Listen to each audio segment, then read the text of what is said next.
We're in Isaiah chapter 6, in which we refer to this as the call of Isaiah. In the first 4 verses, the prophet Isaiah sees God, and he sees His majesty, His kingship, His holiness, His greatness, all of the things that set forth the very essence of God, deity. So let's read these first 4 verses, and then we'll come back to verse 4. But in the year that King Uzziah died, I saw also the Lord sitting upon a throne, high and lifted up, and His train filled the temple. Above it stood the seraphim. Each one had 6 wings, and with twain he covered his face, and with twain he covered his feet, and with twain he did fly. And one cried unto another, and said, Holy, holy, holy is the Lord of hosts. The whole earth is full of His glory. And the post of the door moved at the voice of him that cried, and the house was filled with smoke. So in this, we have the date, or the time frame in which this vision that Isaiah sees, and that's the year that Uzziah died, the king. And then he sees the seraphim, 6 wings, and we talked about that last week. And then they're crying one to another, saying, Holy, holy, holy is the Lord of hosts. The whole earth is full of His glory. So they were crying one to another in praise to God.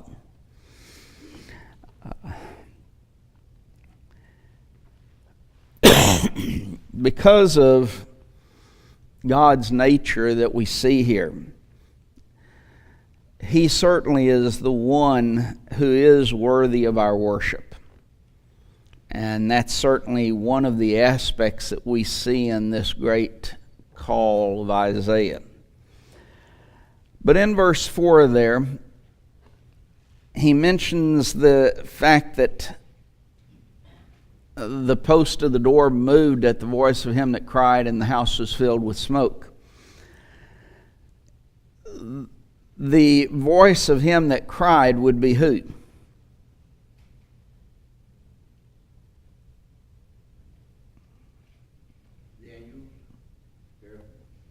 Okay, the seraphim. We don't know that they're angels, do we?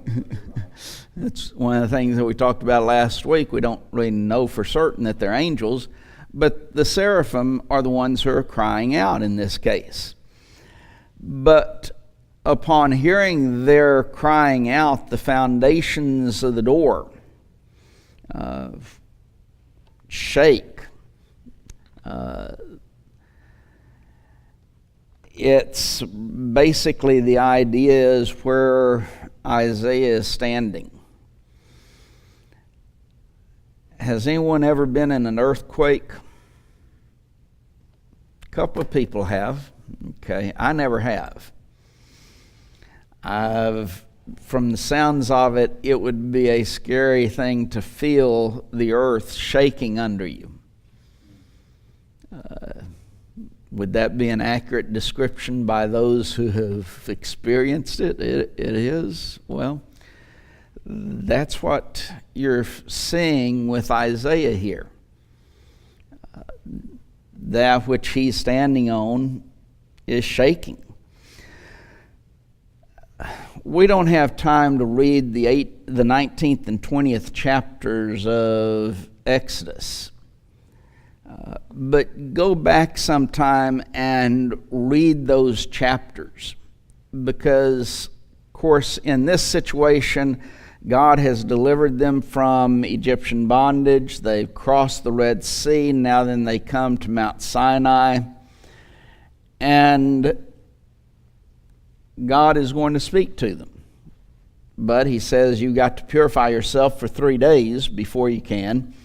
And then when God begins speaking, they realize that no one can touch the mountain or else they would die.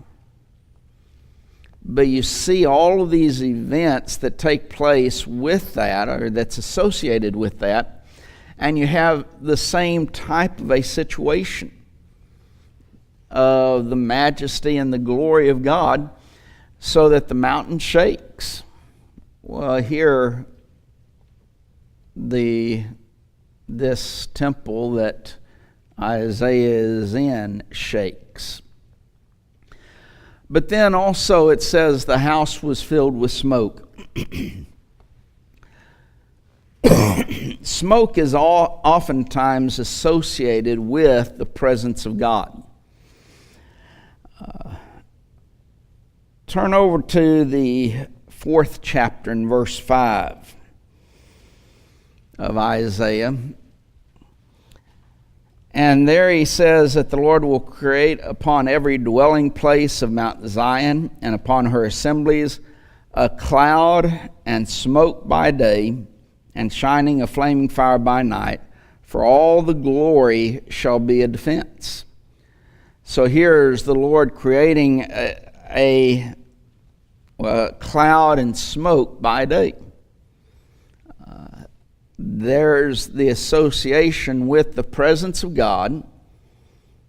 God, His glory shall be a defense, with the idea of the smoke. Also turn over to Exodus, the 40th chapter. Exodus chapter 40. And someone read verses 34 and 35.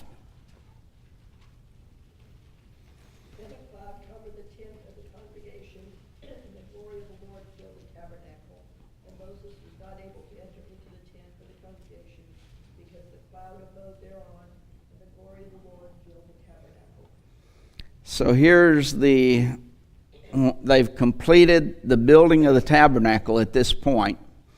It's being dedicated, and when they dedicate it, then the glory of God comes in, the presence of God, to that Holy of Holies, the most holy place. And it says that this cloud abode in the most holy place. Well, the most holy place represents what as far as the typology is concerned? Okay, it represents heaven itself, the dwelling place of God. And here, the glory of the Lord filled the tabernacle, but it's associated with, here's the smoke going into the cloud abode therein, in relationship to the presence of God. So you often have this association between God's presence and smoke in that regard. But smoke is also associated with the incense that the high priest would bring into that Holy of Holies on the Day of Atonement. You remember that on the Day of Atonement, the high priest would enter into the most holy place 2 different times on that day. The first time for his own sins, and then he would go out and he would return, and at that time he would offer atonement for the sins of the people.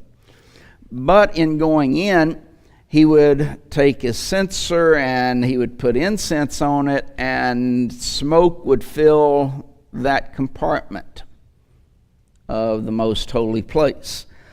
Turn over to Leviticus 16 and verse 13.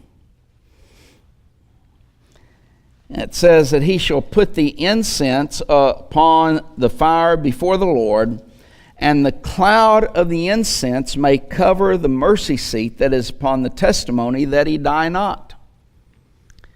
In other words, here's the glory of God is such of a nature that if the high priest goes in and does not have this smoke or this cloud from the incense, he would die in going into the presence of God. But the smoke or that cloud would hide the high priest so that he would not die.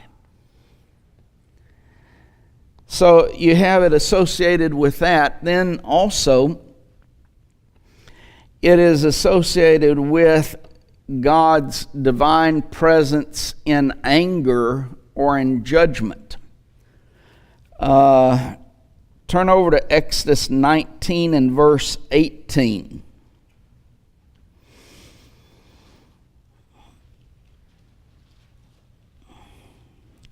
Again, you have that here's Mount Sinai was altogether on a smoke, because the Lord descended upon it in fire, and smoke thereof ascended as the smoke of a furnace, and the whole mount quaked greatly. So there's God's divine presence in relationship to, if anyone should touch it, then they're going to, you see it later on actually in Exodus 20 and verse 18. The actual meaning, that all the people saw the thunderings and the lightnings and the noise of the trumpet and the mountain smoking, and when the people saw it, they removed and stood far off. Now why? Because if they touched it, they die. There's an association with those events, and they sing all of those things and realizing if we get too close, we're going to die because of God's divine presence in that relationship. Someone turn over to Revelation 15 and verse 8 and read that.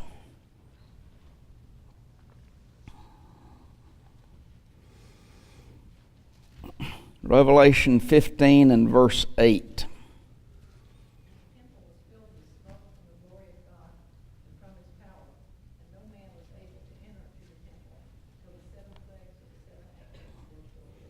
Okay, here's the 7 plagues of the 7 angels associated with what? Well, the smoke from the glory of God filling the temple,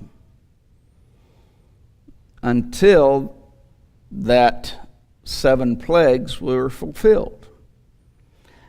So you have God's divine presence in association with the smoke, but that divine presence in relationship to his judgment or his anger. This would really be what we're going to see also in verses 9 through 12 of chapter 6.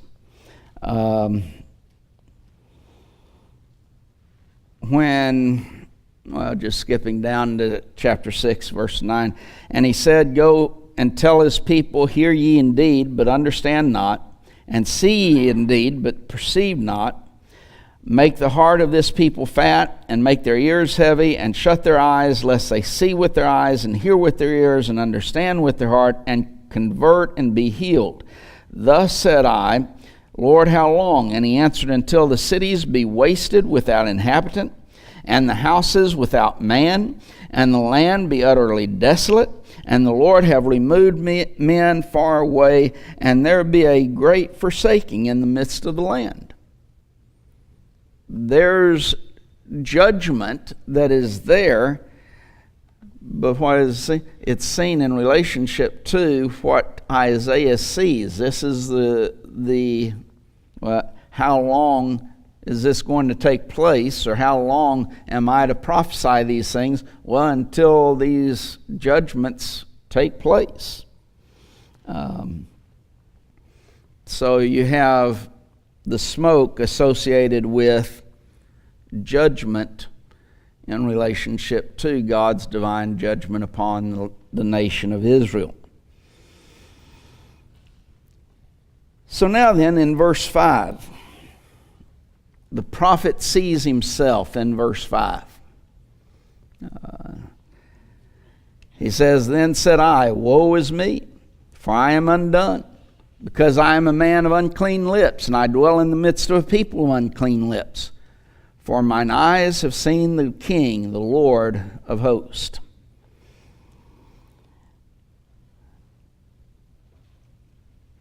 we might say that Isaiah here is awestruck. And because of his vision of God himself, he probably sees himself in a way that he has never seen himself before.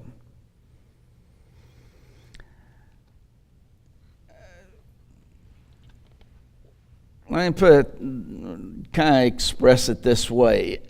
We generally think we're pretty good. Right?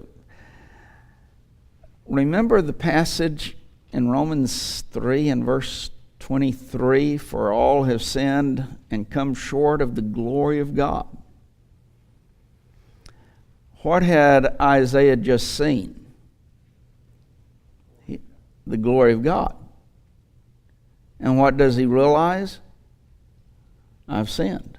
Woe is me. Remember in Psalm 53, and that Paul quotes in Romans 3 and about verse 10, that there is none righteous, no, not one. Are they realizing the glory of God, and man, even at his best, cannot even come close to God's righteousness? And isn't that what Isaiah is saying? I think it's interesting when we go back to chapter 5. And we're not going to read that again. But chapter 5, Isaiah pronounced 6 woes upon the nation. Now then, he is recognizing his own woe is me because of sin. Okay, Dale. You kind of get that attitude when Ezra says, I'm not, he didn't use the term worthy, but he basically says that he's kind of like, doesn't want to lift up his face toward thee because we have sinned, we and our fathers. You read in 2/3 of the way through Ezra, and so does Daniel. You got to get the same attitude. I think anyone who really starts considering the nature of God has to come away with that same attitude. If they don't, something's wrong with them. I was going to use Peter, for example. Look at Luke 5 and verse 8.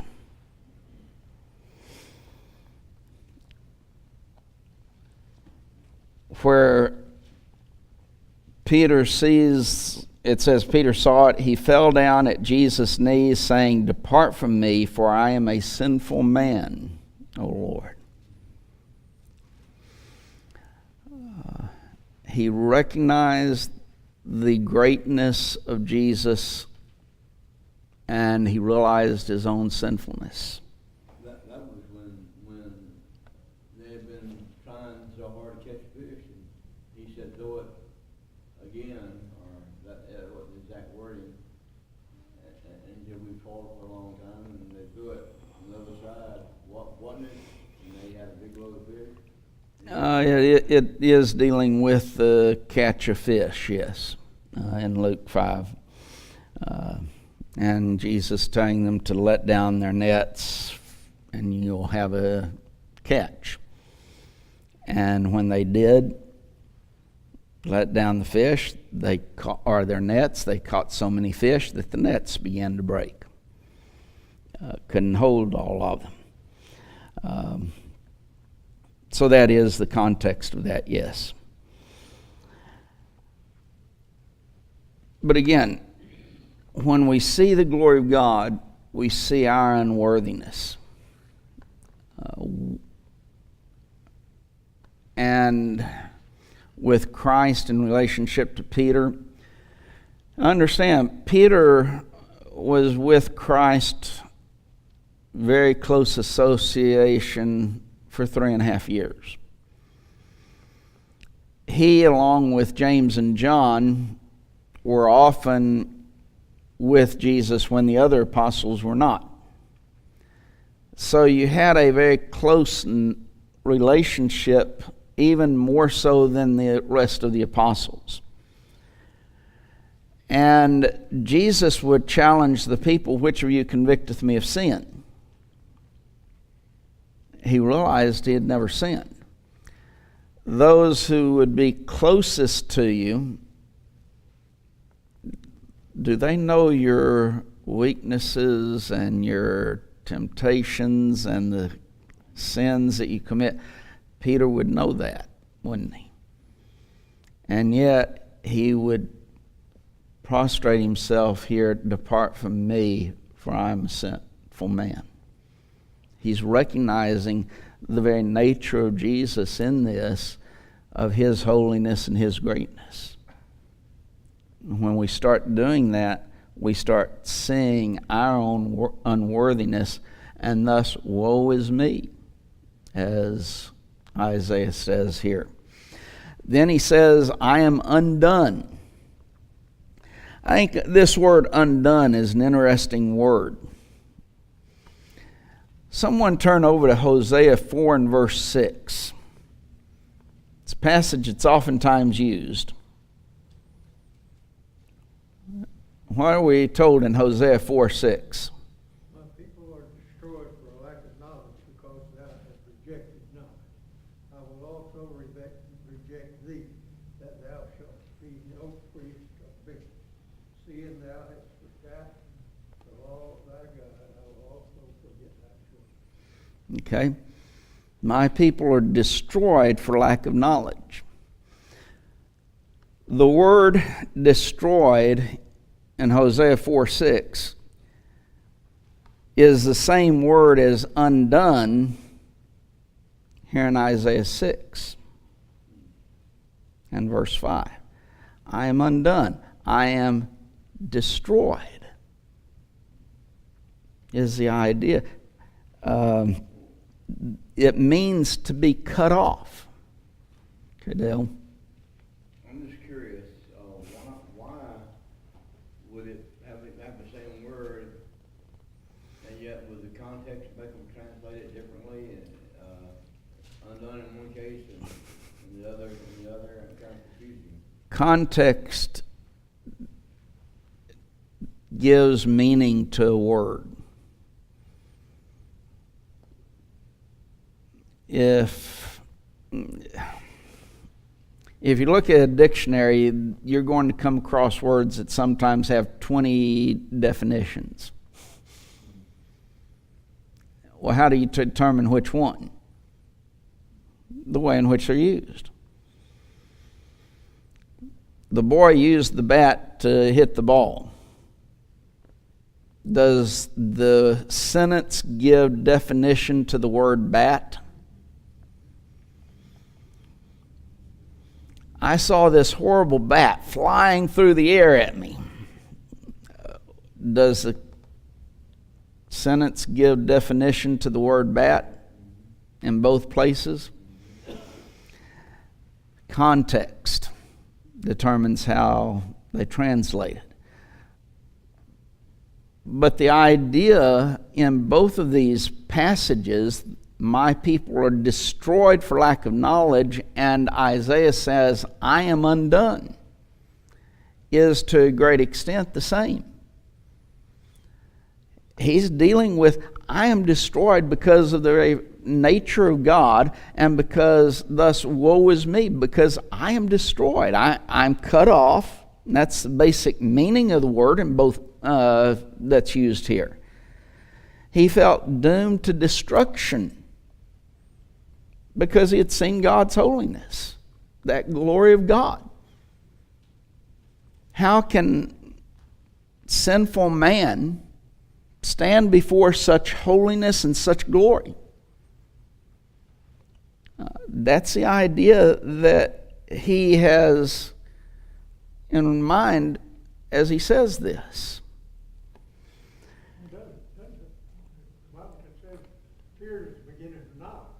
The fear of the Lord is the beginning of knowledge, yes. You can't get very smart if you don't fear the Lord.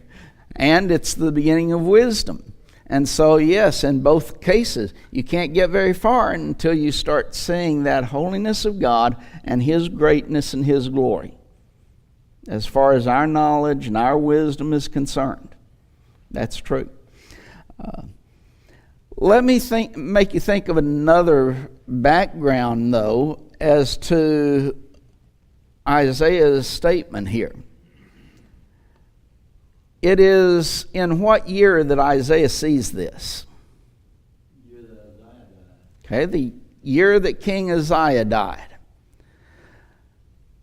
Is there anything in the life of King Uzziah that might cause Isaiah to think of what is being said here? Uzziah used that thing and used incense and he had the justification to do it, but he wasn't approved. Well, it wasn't just using incense. He entered into the temple. King Uzziah enters into the temple. Now, he was not of the tribe of Levi. Thus, he had no right to do so. Do you remember what happens to him? He becomes a leper the rest of his life.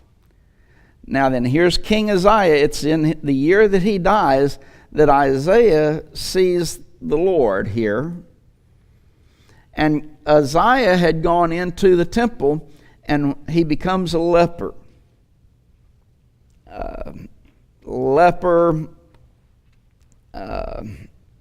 Basically, well, to a certain extent, Isaiah is using the language that describes a leper in relationship to himself.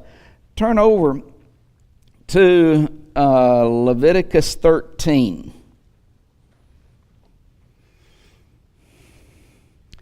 And in verses 45 and 46 of Leviticus 13, he says, "And the leper in whom the plague is, his clothes shall be rent, and his head bare, and he shall put a covering upon his upper lip, and shall cry, Unclean, unclean. All the days wherein the plague shall be in him, he shall be defiled. He is unclean. He shall dwell alone. Without the camp shall his habitation be." So that's what a leper has to do. He has to make sure no one comes around him. And so here he has this veil over his mouth, and he has to yell, "Unclean, unclean." Now then, what has Isaiah said? "I am a man of unclean lips." You see the likeness of what Isaiah is saying about himself with what God has commanded the leper to do? Covering his mouth and saying, "Unclean, unclean." So he's using that language of a leper to describe himself. So, in this verse, and again, well, the reason for "mine eyes have seen the King, Jehovah or Yahweh of hosts." That's the reason that he feels this way, and that he says these things about himself. In verses 6 and 7 then, the prophet is cleansed. He says, "Then flew one of the seraphim unto me, having a live coal in his hand, which he had taken with the tongs from off the altar.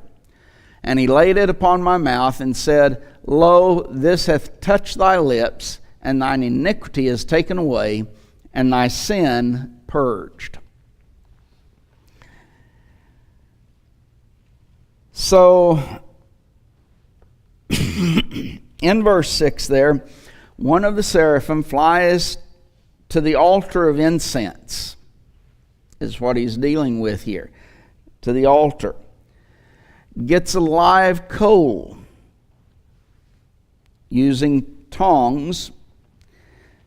Gets this coal from off the altar and flies to Isaiah with the coal in his hand.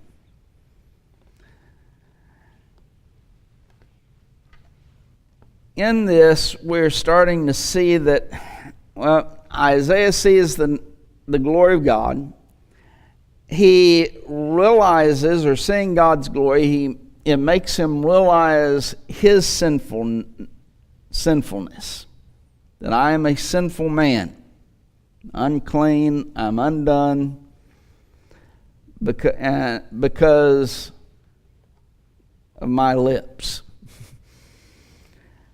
Now then, the realization of his sin caused God to provide a solution for his sin.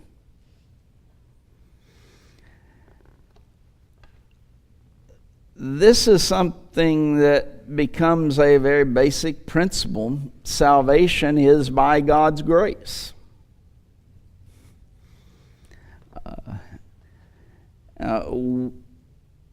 We emphasize, and rightly so, man's obedience, and we stress man's obedience because that's what we as individuals must do. But man's obedience is of no value without God's grace.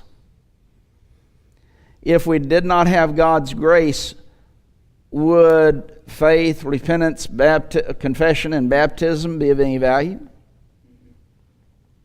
It wouldn't be. Salvation is always by God's grace. Go back to Garden of Eden. Adam and Eve sin. God gives a germinal prophecy or form, a promise of the seed of woman who would destroy or crush the power of Satan. Well, isn't that God's grace? And the promise to Abraham, "In thee shall all of the families of the earth be blessed." Is that not God's grace? Oh, let me back up. Meant to mention Noah. That he lived in the midst of a time where everyone's thought was only evil continually. Noah found what? Grace in the eyes of the Lord. And God tells him to build an ark. He obeys to the saving of his house. But it was God's grace that provided that knowledge and that to build an ark that allowed thus Noah to be saved. And yes, the waters of the flood took away the sin. The salvation by water, as Peter talks about it in 1 Peter 3:20 and 21. When here's the children of Israel in Egyptian bondage. How did they get out? How did they escape that bondage? Isn't it God's grace? In which God first calls Moses and says, "Go to Pharaoh, tell Pharaoh, let my people go." Pharaoh refuses. And God brings about 10 plagues. I wasn't going to use the word plagues. I was looking for another word. 10 reasons for that are very effective reasons for Pharaoh to let them go.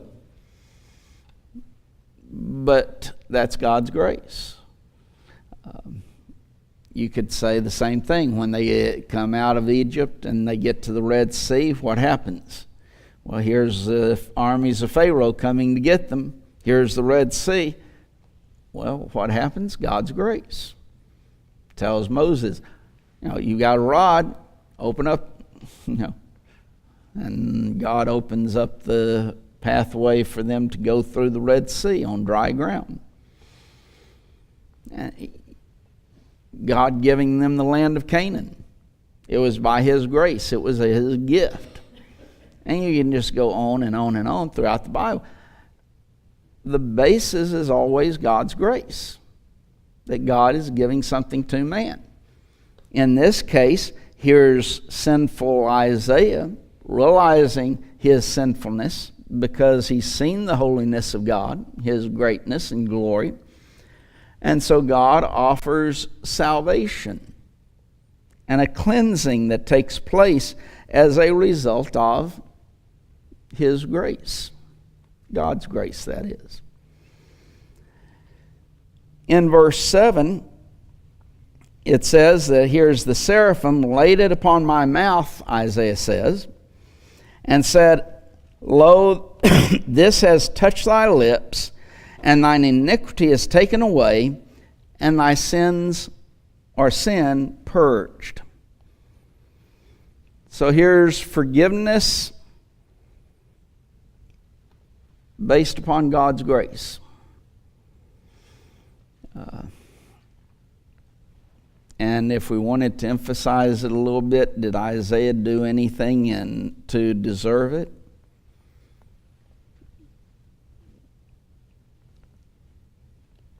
He had been obedient, yes, as a child of God, but he didn't deserve cleansing, but God cleansed him anyway and forgave him. There's another thing in this that I wanted to stress, though, and that is that forgiveness in preparation for service. The seraph touches Isaiah's lip with hot coals, purges his sins. For what reason? Well, yes, to forgive him of his sins, but what's he doing? He's getting him ready. He is preparing him for service. This is, as we call it, the call of Isaiah to go and serve, to be a prophet. So here's cleansing for preparing Isaiah to serve. Someone turn over to Psalm 51. And in verse 10, the psalmist David says, Create in me a clean heart, O God, and renew a right spirit within me. So here, I need cleansing so that I will have the right spirit. Well, what's the spirit? Look at verse 13. Then will I teach transgressors thy way, and sinners shall be converted unto thee. So in verse 10, David is saying, cleanse me, create this clean heart, renew a right spirit within me. Then I'll teach transgressors thy way. There's the cleansing and preparation for David's service. Let's make the point, first off, that a man who is defiled by sin is not worthy to serve and worship God. He is not worthy to carry God's message to others. and I want to make 3 points, and then I'll come back and discuss them a little bit more. Second, only God can cleanse us and make us fit for service to Him. And third, men who have been cleansed from sin should not allow their past to hinder their service to God. Now then, the first one. Men who are defiled by sin are not worthy to serve and worship God. They are unfit for carrying God's message to others. That was what God is calling Isaiah to do. Take my message to the Israelites. But first, you have to be cleansed.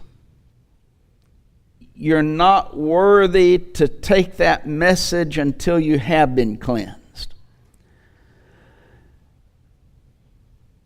There are times in which, brethren, and I'm not trying to denigrate their desire or what they're trying to accomplish, but they're wrong in the way in which they accomplish it.